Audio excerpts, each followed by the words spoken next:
Zainab Badawi. Welcome to this Intelligence Squared debate coming to you from Cadogan Hall in central London. It's exactly 10 years ago that 9/11 happened. Nearly 3,000 people were killed in those attacks in America, and they changed the course of world history forever. The motion in our debate, a decade on, was the war on terror the right response to 9/11? And in our panel, we have some of the key figures from that time. Pervez Musharraf was president of Pakistan. He is arguing for the motion, along with Colin Graffy, who served in the Bush administration. Arguing against the motion, Sir Jeremy Greenstock, who was the senior British diplomat at the time, and the influential French politician, Dr. Bernard Kouchner. That's our panel. Welcome to you all.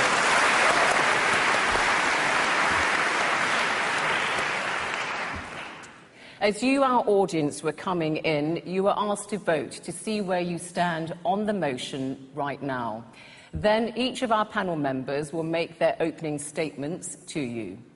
Then you will have a chance to put questions or even make comments, indeed, to our panel members. And we will ask you to vote again to see if you've perhaps changed your mind and where the vote there stands. So I hope that's all clear.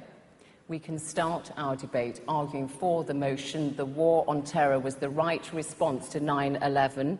Pervez Musharraf, who was president of Pakistan from 1999 until 2008, and of course he was a crucial figure in the war on terror, particularly when it came to the invasion of neighbouring Afghanistan.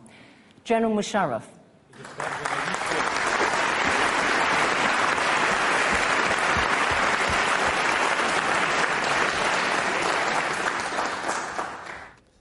In September 2001, ladies and gentlemen, the world leaders, and I happen to be one of them, had to decide whether fighting the war on terror would make the world a safer place to live in.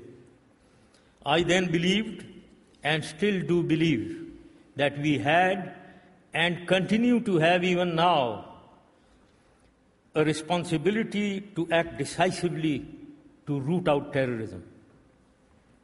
We need to be clear that the call for action was certainly not based on the single incident of 9/11. 9/11, in fact, was the catalyst, the culmination of a series of increasingly bloody terrorist outrages which finally tipped the scales against the prevalent law enforcement approach. It roused universal condemnation and forced a strong action against terror. Ladies and gentlemen, terror has to be defeated. There is no running away from it. The destructive power of the explosive and the viciousness of the suicide bombers who bring misery to people at large, to innocent people at large, has to be combated. Holistically, the war on terror has three fronts: the military, the political, and the socio-economic. We have a tendency to overuse the military instrument, to pay lip service to the socio-economic, and almost ignore the political element. It is this short-sightedness of the past that perhaps saved Al-Qaeda from defeat. I have two arguments to justify this statement that I have just made.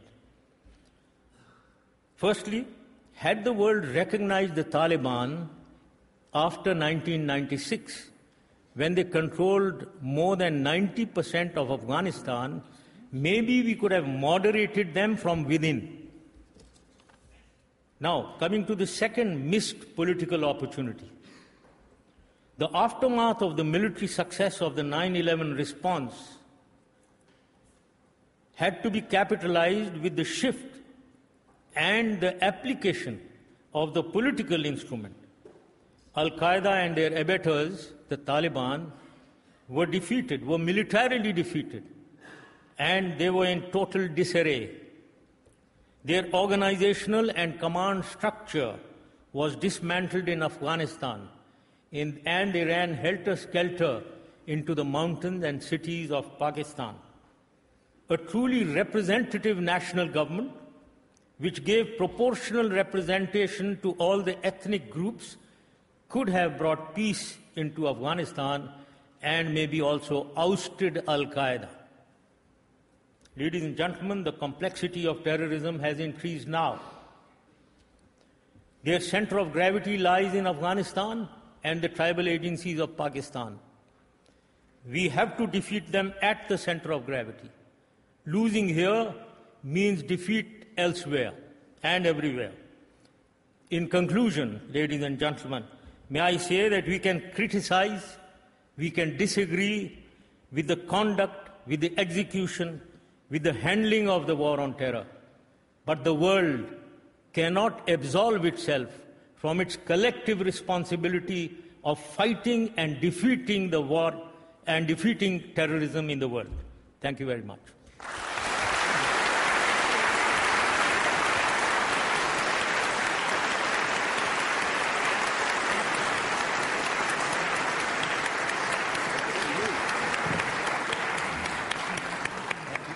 Arguing against the motion, our next speaker, Sir Jeremy Greenstock.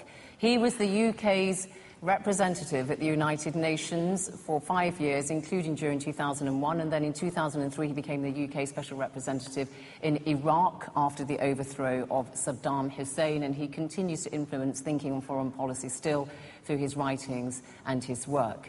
Sir Jeremy Greenstock, your time starts when you get to the lectern.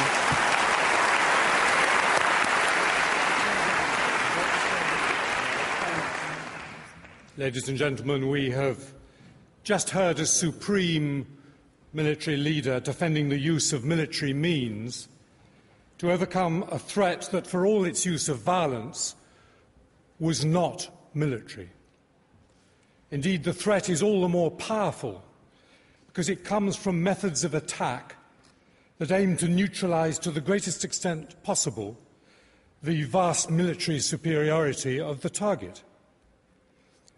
To fine-tune the response to an attack, you have to understand what the attack was all about and who was behind it. Al-Qaeda's fundamental purpose in planning 9/11 and other attacks on American and Western interests was to create a situation in the Islamic world in which a particular, many would say a bizarre, interpretation of Islam could thrive politically and religiously. Enticing the world's only superpower into a war, or a series of wars, in the Middle East was seen as the route to social and political chaos there, out of which something new could emerge with enough popular support to be sustainable. Making the United States so angry as to be prone to misjudgments, such as the doctrine of preventive war, was an essential step in this design.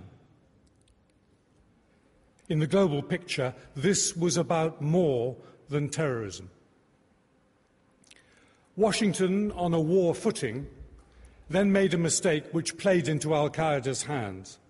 Al-Qaeda's recognition that the US might be goaded into becoming a hammer looking for a nail was proved accurate in the US decision to invade and occupy Iraq in 2003, when Iraq had nothing to do with 9/11. Now is not the time for a detailed analysis of the effects of the Iraq decision, but it's my belief that the war in Iraq has complicated our capacity to deal with terrorism internationally and expanded the range of pretexts for terrorists to use violence both against the West and against fellow Muslims. In short, if the war on terror was the right response, then terrorism, after trillions of dollars of expenditure on military operations and hundreds of thousands of deaths, should be on its last legs. Too many people saw the US as taking forward a war of its own conception and in its own national interests, without addressing the concerns of others.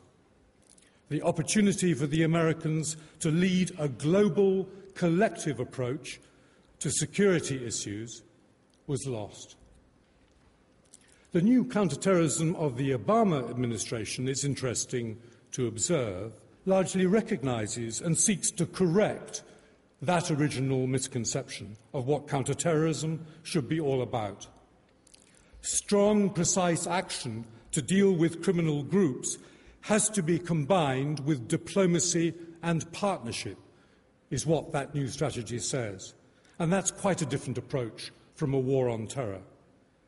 It's hard to avoid the conclusion that the United States made this change much too late. Let's show in your vote tonight that we have at least learnt that lesson. Thank you very much.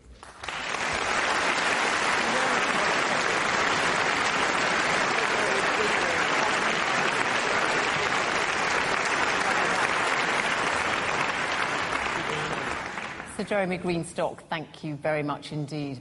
Arguing for the motion, we now have Colleen Graffy, who was an Assistant Secretary of State in the US State Department in George W. Bush's second term. Colleen Graffy, your time starts when you get to the podium.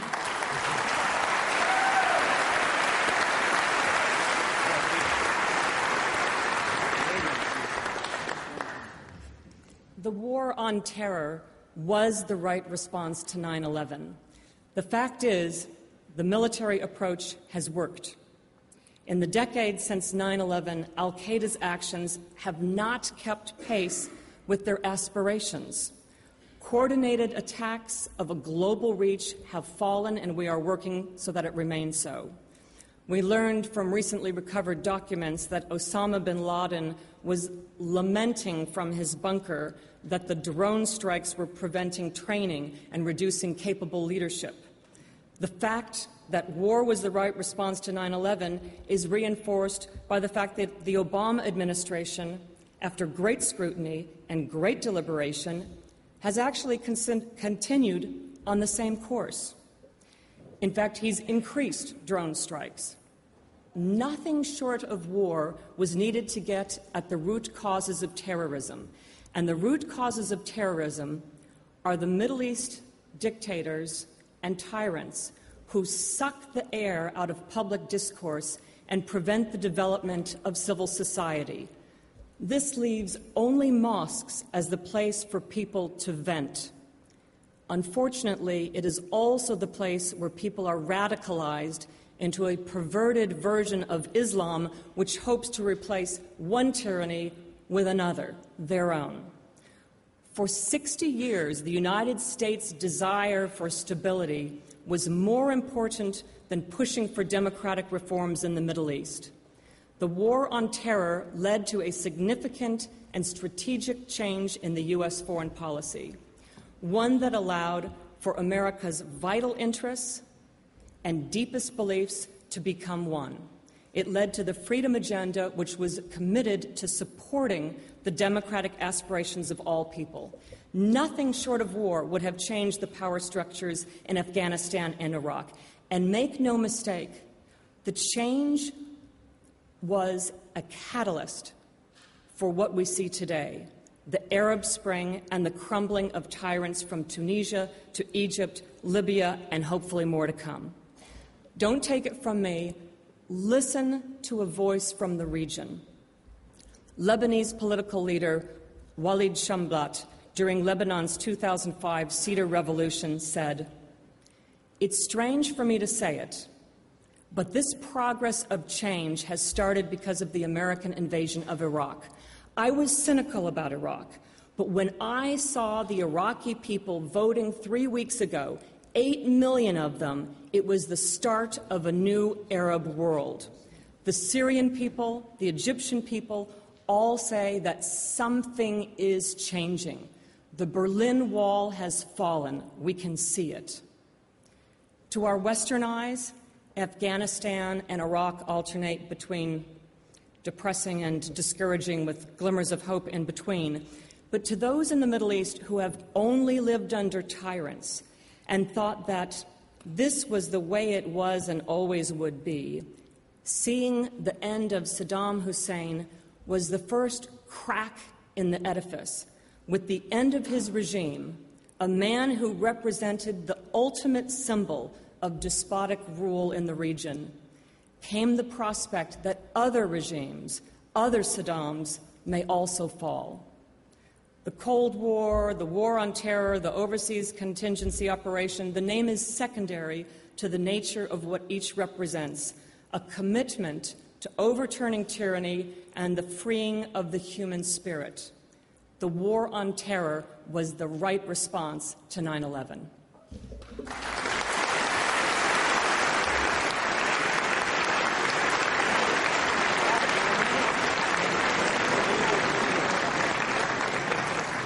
Thank you very much indeed, Colleen Graffy. And our final speaker in these opening statements is Dr. Bernard Kouchner, the French socialist politician. Until the end of last year, he was France's foreign minister in the government of the centre-right President Nicolas Sarkozy. During 9/11, he was serving in the French cabinet as health minister. Dr. Kouchner, please return.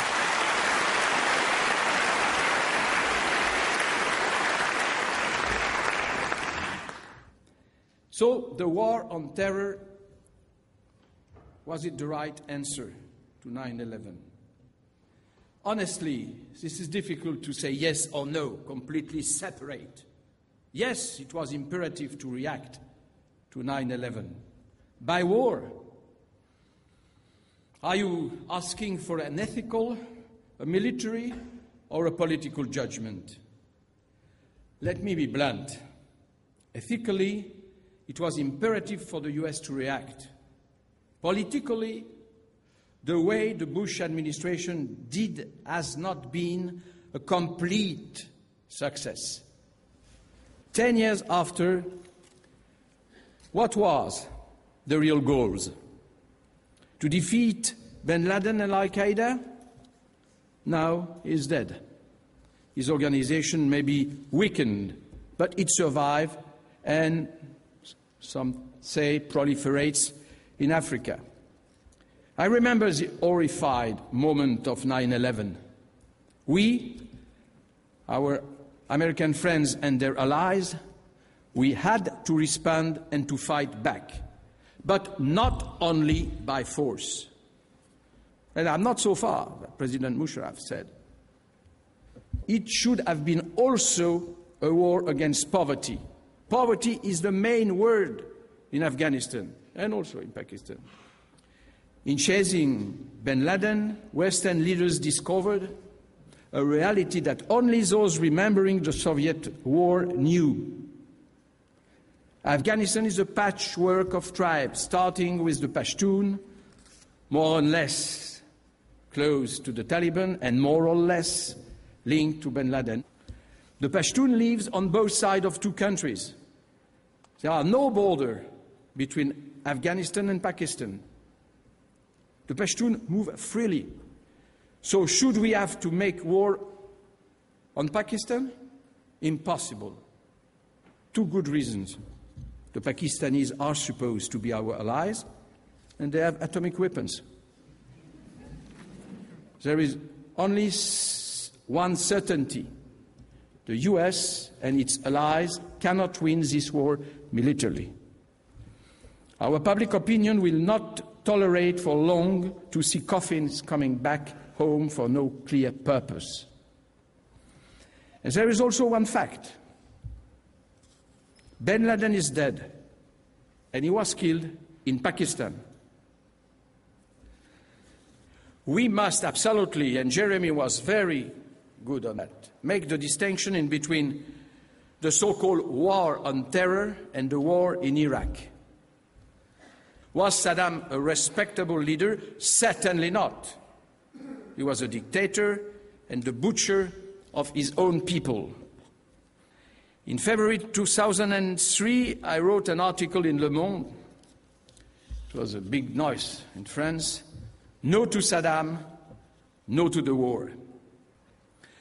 So the real issues, in conclusion, today, 10 years after 9/11, are the people of Afghanistan and the people of Iraq any better off?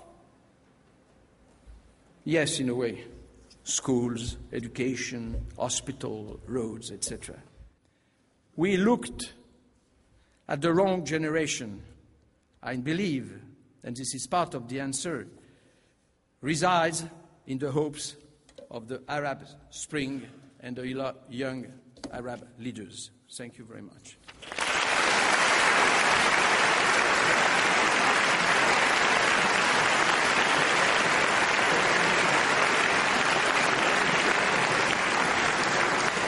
Thank you very much. So, you've heard from our speakers. It's now the turn of the audience. But before we take questions and comments from you, let me just tell you how you all voted as you were coming into to Cadogan Hall today. So, our motion, the war on terror, was the right response to 9/11. This is how you voted. For the motion, 179. Against the motion, that's your side, 323. Don't be too quick, because the don't knows are 200. So, panel, there's a great deal you can do. Your side, you can try your best. You can try your best to win over those 200s who don't know. So, let's go there. Yep. After 9/11, there was an outpouring of goodwill towards the United States. I want to suggest to you that that outpouring of sympathy was wasted. What would have been much better, in order to get so many of the Arab countries on side for any kind of war on terror, was a resolution to the Israeli-Palestinian conflict. Without that, no Arab country could possibly have joined in a war on terror because of the bitterness and resentment caused by the plight of the Palestinians. Thank you. We'll come to it in a moment. One more and then... Yeah. I was wondering, particularly to Mr. Musharraf, but to all the panellists, what your opinion was on the Obama administration's drone attacks in Pakistan, which have increased quite a lot recently, and whether you condone them. Okay, one more. My question to Dr. Byrne. Your government banned a burqa in French, yeah? Yeah. That act supporting a terrorism, 100%, yeah? While you intervene in the personal behavior of Muslims. So what do you think, is Western not supporting a terrorism by putting that kind of sanctions? So your question is, the French have banned the wearing of the veil. Hijab. Yeah. So by doing these kind of things, is not that kind of act promoting a terrorism in the East? Right. Okay, well, Dr. Kushner, you can make that connection. Extremism must be defeated. To compare extremism in the Middle East, in between Palestinian and Israelis and in the Middle East, generally speaking, was not right. And at the beginning of bin Laden terrorism, it was not a question of that. But if you want me to say, and we will be all in agreement that we must set up a real peace, that is to say, to recognize the Palestinian state, etc., yes, we have to, and we tried. But honestly, it's very far from the reality of Pakistan, Afghanistan, and the rest. That is not to say that if we can, please... Just to finish on the Palestinian issue, because I'd like to go... This is an emergency, but it's an emergency in years and years. And we all try to do so and will succeed. Okay. But, well, it was not the reason, and it's not an explanation. All right, but Colin Graffy, this was a point that was raised a great deal, and the terrorists in their messages and so on bring up this issue of the Palestinian question. Bush administration didn't really address that properly. The problem with that argument is that if that were really the case, why didn't Osama bin Laden pause all of the planning for 9/11 when Clinton was on the brink of trying to make a breakthrough with Arafat? That wasn't the point of 9/11. That wasn't what they were gearing through. The whole Middle East crisis is a red herring to drive attention away from the dictators and tyrants across the Middle East. So, Jeremy, do you agree with that? There's no doubt that the United States lost an opportunity to get global sympathy. There's no doubt that al-Qaeda had very little to do with the Palestinian issue, but that misses the point that the general support out there for doing things that are violent against the West is fed by the stagnation of the Palestinian issue, even if al-Qaeda did not rely on that for its own influence. The fact that it's still out there getting worse does nothing for our counterterrorism campaign. One thing that was mentioned by both of the opposition, and that was this connection between 9/11 and Iraq. There was no connection between 9/11 and Iraq, and the Bush administration never made that case. They said Okay, ladies and gentlemen, read anything on what the Bush administration has written, anything, and you will see that they said, what is the connection after 9/11? It's al-Qaeda and it's Afghanistan. Does it have any connection in Iraq? No, it doesn't. So therefore, do we do both together? No, because it's only about al-Qaeda and Afghanistan. After that happened, that's when Bush looked around and said, all right, we have a rogue country, as Jeremy Greenstock has said, that has been in violation of 16 UN resolutions under Chapter 7, which means use force if necessary. Right. And the conclusion was, do you let someone who we know has been a threat, not to the America, but to the world, do you let that stand after 9/11? So the administration never made the connection that it was a separate threat. Since you've brought that up, let's just go to the audience on that specific question of September the 11th and no connection between those attacks and Iraq. Who wants to address that point specifically that Colin Graffy has just raised? There. Professor Graffy is simply right. There was no connection between the terrorists of 9/11 and Iraq, but there was a connection between the issue of terrorism and Iraq in this sense. Dr. Kushner, of whom I'm a great admirer, is mistaken in counterposing the war on terror to a war on poverty and illiteracy, because the terrorists of 9/11 were not poor, and they were not from a poor region. The variable most closely connected with terrorism is a lack of political openness, whereby dissent migrates to the mosque and radicalism is incubated. Right. That was the connection between Iraq and 9/11. So there was a terror threat from Iraq, but not linked to 9/11? Does somebody else want to? Yep. My question is for Professor Graffy. You mentioned the drone attacks were successful in stopping training camps, but you failed to mention how many civilian lives have been lost as a result of those drone attacks. Are we meant to just look the other way and pretend like Pakistani lives aren't valuable? OK, well, we'll link that question to the other one earlier on about the... Why don't we ask you, the drone attacks on Pakistan, and your view on that, General Musharraf and then Colin Graffy? Certainly it is not in Pakistan's interest. And drone attacks are, as this young lady has said, they are causing collateral damage. Therefore, there is a great public outcry against the drone attacks. And also, may I say, there is a public outcry because it violates the sovereignty of Pakistan. However, I do not say that we should not attack the terrorists. Whenever a target is identified, we need to adopt measures to attack that target, those militants, through means which will avoid collateral damage and ensure the sovereignty of Pakistan. The fact is that any loss of life is, of course, horrible, but the drone attacks are a technology that allows the most exact and precise targeting that we've ever known in history. And so if you're looking at the various means of military use, the drones are going to have the least effect on the civilian population of anything else. OK, let's take some more questions. And remember what the motion is up there. To Mr. Greenstock and Mr. Kushner, Bernard. Policing was the policy of most Western governments up to 9/11. It failed miserably. I'd like to hear what you have to say about that. OK. Well, yeah. We haven't discussed the actual reason that al-Qaeda gave for attacking, which was the presence of US troops in the Holy Land in Saudi Arabia. And in order to respond to being attacked by that, they could either have left, as they did from Lebanon in 1986, fearing more terror, or they could have stayed, and I think it's fairly clear that the Saudi kingdom would have been greatly endangered, or they could leave in victory and not have to protect Saudi from Saddam anymore. I'm curious what the advocates of law enforcement would claim was the non-violent way of making the troops in Saudi redundant.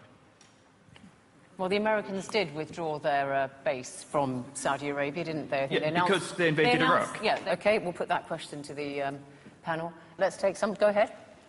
I wish to ask Pervez Musharraf, do you think Osama bin Laden came back to Pakistan after you were removed, deposed?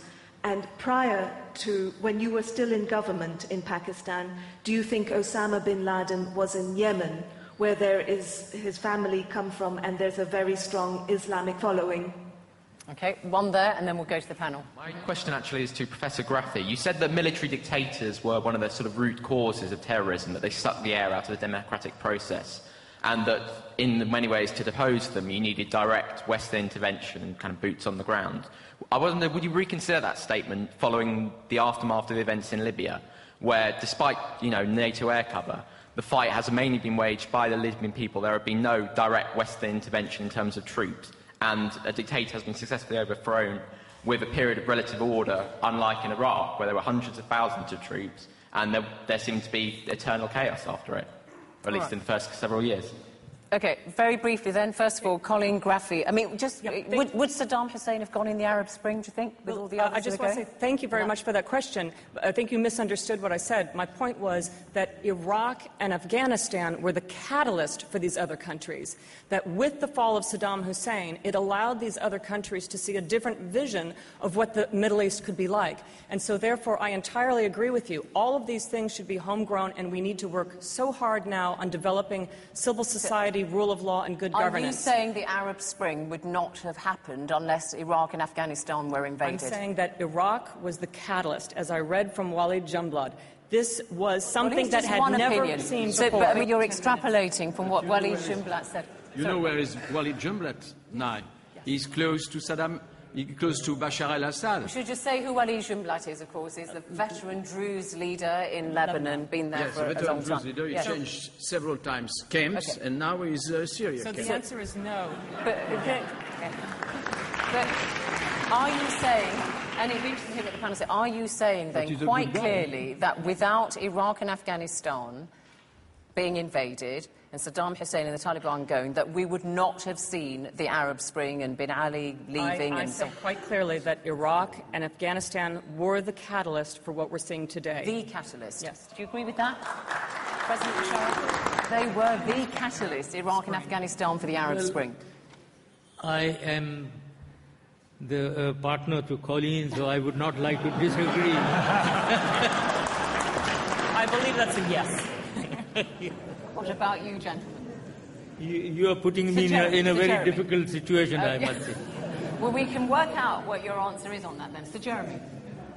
One sentence on the Arab Spring. The Arab Spring was a spontaneous reaction by people empowered by the availability of information, knowing what was going on in the rest of the world, against their government stealing freedom and national wealth from them. It was all about that. It was Dr. Kushner on this particular point, the catalyst, which took 8 years, though, didn't it, from 2003 to... But anyway, yes, the catalyst of Iraq and Afghanistan. The Revolution was 2005. Palestinian was before that. I mean, it's in steps and progress. It doesn't happen overnight. Look at the Berlin Wall. Bernard Kouchner, on this point about Afghanistan, the war on terror and the invasion of Iraq and Afghanistan was the catalyst for seeing the Arab Spring and these dictators falling. No, but I completely agree with what Jeremy said. This is a fantastic movement, Arab Spring. Spontaneous in a way that we were waiting for Muslim brothers or extremists, etc. And the people, all the people, what we call the civil society, rejected their dictator. And don't, let's say, mix all the countries. Tunisia was not Egypt, was not Libya, etc. And we don't have time to make... But the specific point is, people said Saddam Hussein has gone from power, and that, in a way, encourages us to also seek democracy. I don't think so. You don't Look think at what's happening now in Iraq. Okay. Look, this is not a miracle at all. But what? Saddam Hussein was a dictator. He was a killer. And now there is a president of Iraq with a Kurd. This is a good success. The Shiite, the majority of the people, are in power against the minority, the Sunnis. This is another success. But it will take time. And for the time being, democracy a sort of democracy, not the British or the Swedish or the French democracy. Step by step, it will be done. Yeah. But it has not started anything. Okay. Don't remember you that. You made that point. Pervez Musharraf. No, okay. please. Pervez, yeah. You are talking about Iraq. Yeah, but about General Musharraf has decided. General Musharraf has decided to comment on this specific question. No, then. I was trying to answer another point of view. This, I don't find it very logical to link Afghanistan or what we did in Afghanistan in response to 9/11 with Iraq. Here was a situation in Afghanistan was that Al-Qaeda, who we equate with terrorism, carried out the 9/11 attack. But and many people the war around on the world. terror, and you're for the motion that the war on terror was the right response. Iraq was also a terror threat, you said, and therefore it was a legitimate target in the war on terror. That's what you said. So just very quickly, General Musharraf, was Iraq part of the war on terror? Should it have been? Well, I personally was certainly against the war in Iraq. Okay. But I am not linking it with attack on terror, really. Okay, all right, that made it clear. We had that question, Sir Jeremy Greenstock, on the policing of crimes and of terrorism, and the policy had failed. Well, it was... Well, that question has said policing failed miserably. That's right, yeah. And things were missed before 9/11, both internationally and in the United States. But I think this panel must make the point that over the last 10 years, and particularly in the last few years, our police, our agencies in the United States, the UK and elsewhere, have done an absolutely fantastic job in protecting us against repetitions of 7/7 and other terrorist attacks earlier in the decade. Let's give the police and the agencies the real credit that they deserve for protecting our public.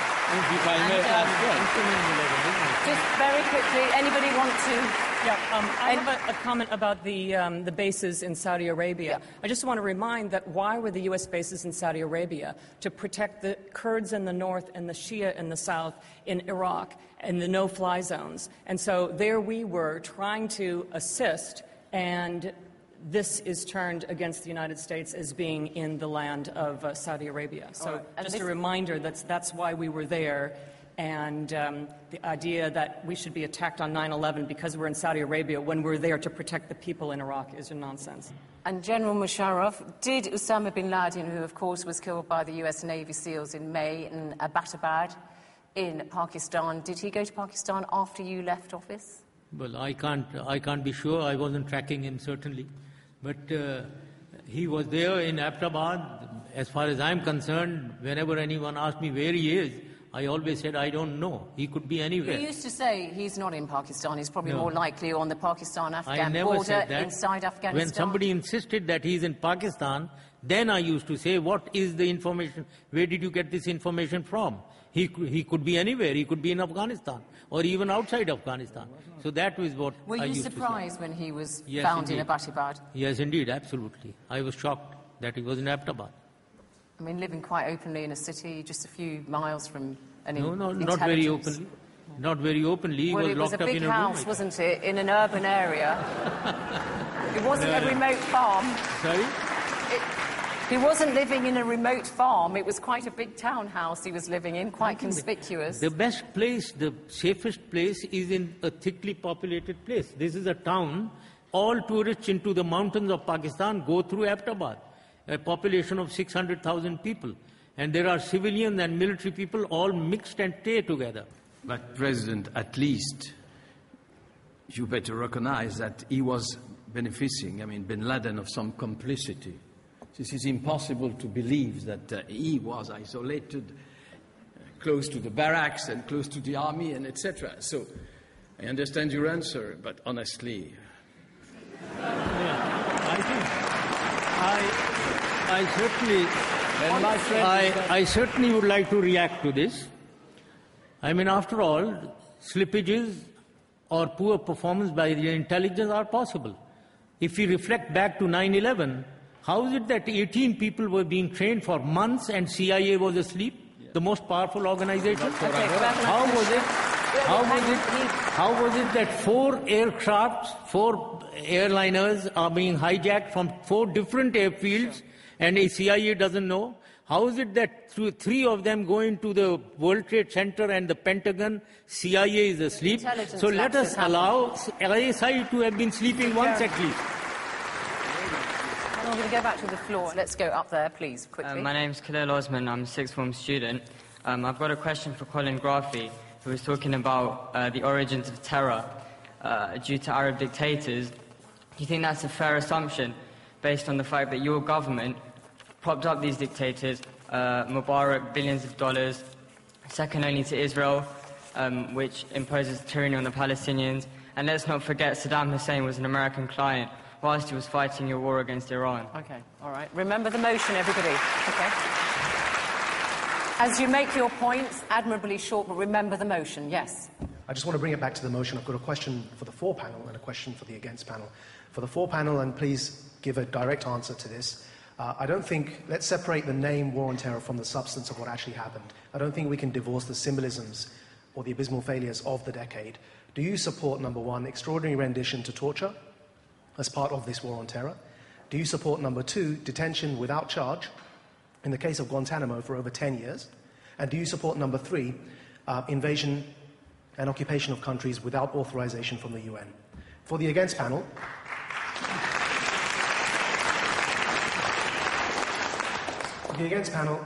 I personally, and Quilliam, the line we push is we don't see a polarization necessarily between military action on the one hand and law and order on the other. There's a middle way. We think there's a third way, and that's to empower civil society, as demonstrated by the Arab Spring. So would you please elaborate on what could have been done in that third way to empower civil society rather than take military action? Thank you. Okay, thank you. That's the quickest 4 questions I've heard in about a minute, 10 seconds.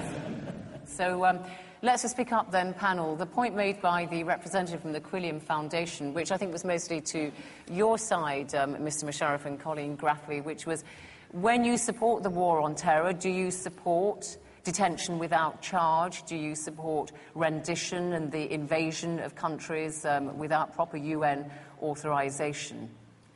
Well, the question had several different parts. The first is torture. No, that is not allowed. The international community has torture convention, but every country is going to, as Britain has done, is going to find ways of interrogation that come pretty close. And in the United States, the view was that the actions taken in waterboarding were not torture. Now, you can disagree with that. Well, a lot of people did. I mean, it's what you described as enhanced interrogation procedures. And they stopped that, and they considered that it was wrong to do, okay?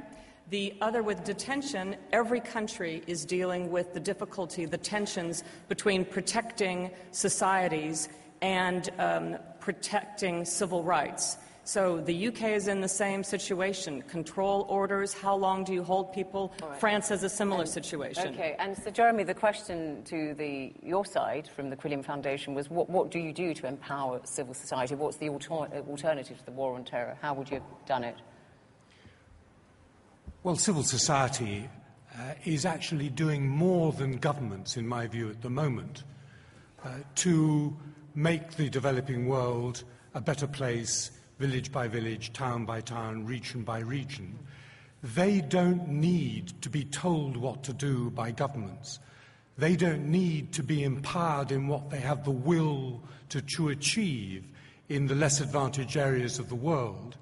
But they do need to work with the governments of the developing world to be allowed access to the people who need their help.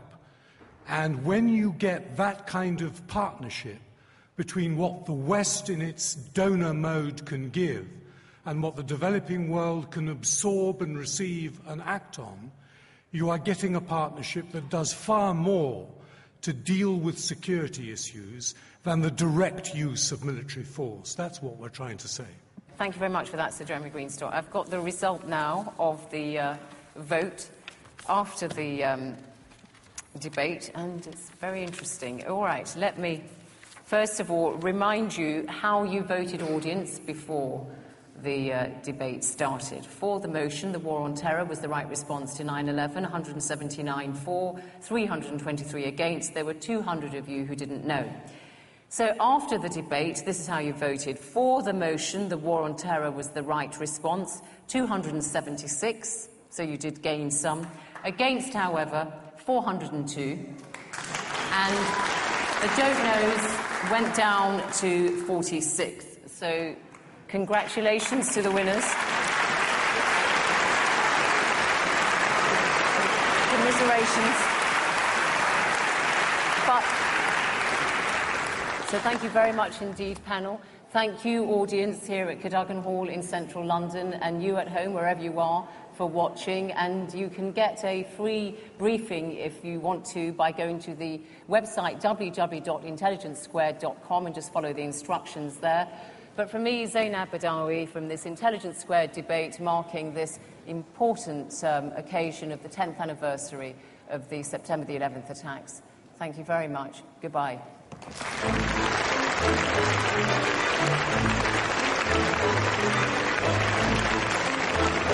you.